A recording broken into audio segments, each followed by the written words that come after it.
Well, I'll be damned. Here comes your ghost again. But that's not unusual. It's just that the Assalamualaikum warahmatullahi wabarakatuh. Pada kesempatan ini Al-Fakir akan membacakan satu cerpen yang berjudul Kiai Diskotik. Warga desa Giri menyebutnya Kiai Diskotik bukan karena ia suka dangdutan, tetapi karena setiap malam Jumat ia masuk ke tempat paling berisik di kota, diskotik malam pesta. Kiai Arif namanya, 58 tahun, rambutnya gondrong, selalu dikucir.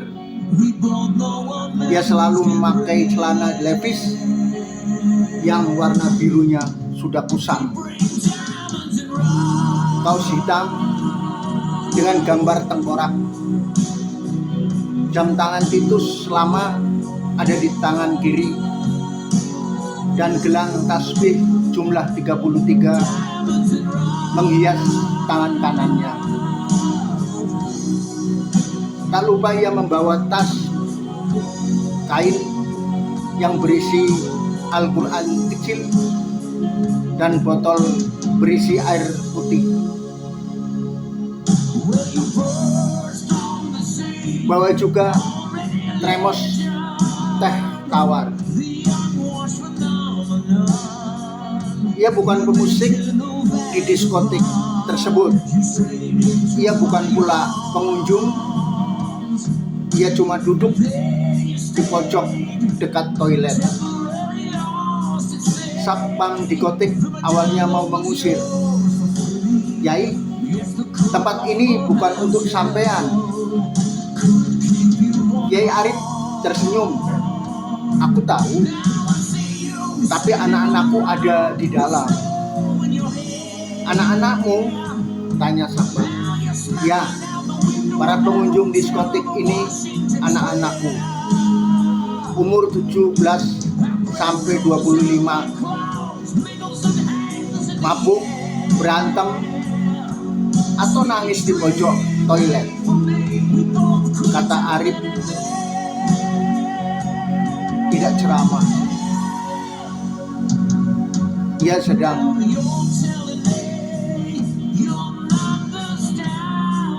berbicara dengan Satpam agar ia bisa masuk. Ia tidak membawa pengeras suara.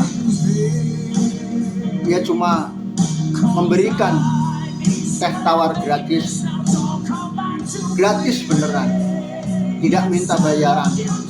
Tidak minta mereka sholat.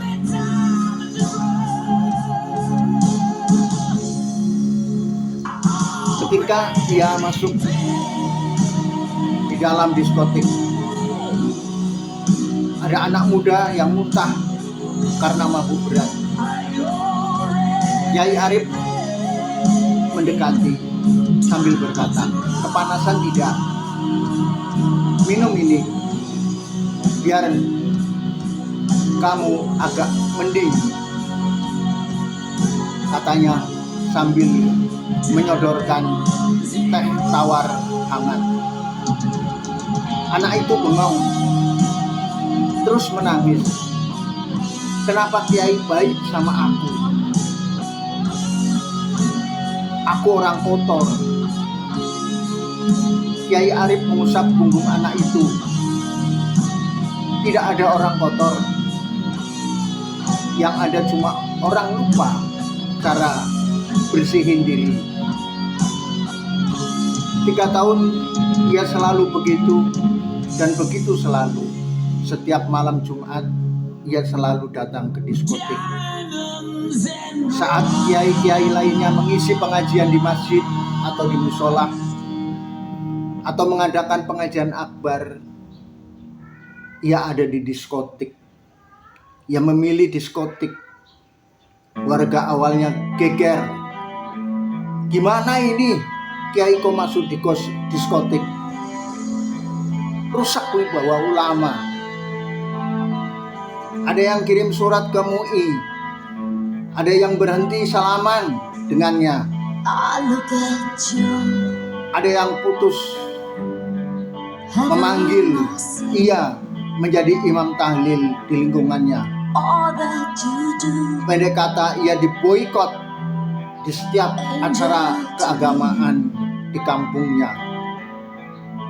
Awalnya keluarga sempat terprovokasi hingga Kiai Arif disidang dalam sidang keluarga besar.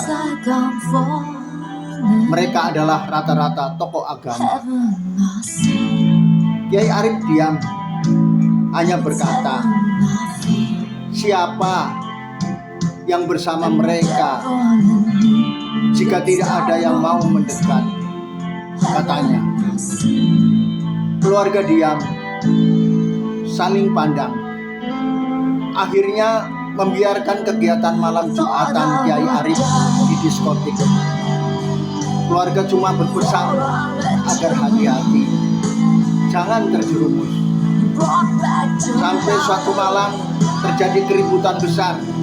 Anak preman membawa pisau mau membacok gigi karena lagunya dipotong. Di tengah keributan lampu mati, suara DJ mati, suara musik mati, cuma ada teriakan dan pecahan botol. Tiba-tiba suara adzan terdengar di kegelapan. Bukan dari pengeras suara, datang dari pojok toilet, dari Kiai Arif. Ia adzan di tengah keributan, suaranya pelan, tapi sampai menusuk tulang. Semua diam, bukan takut, tapi karena suara itu asing di tempat yang sudah lupa. Ada kata Allahu Akbar, adzan selesai, lampu hidup kembali.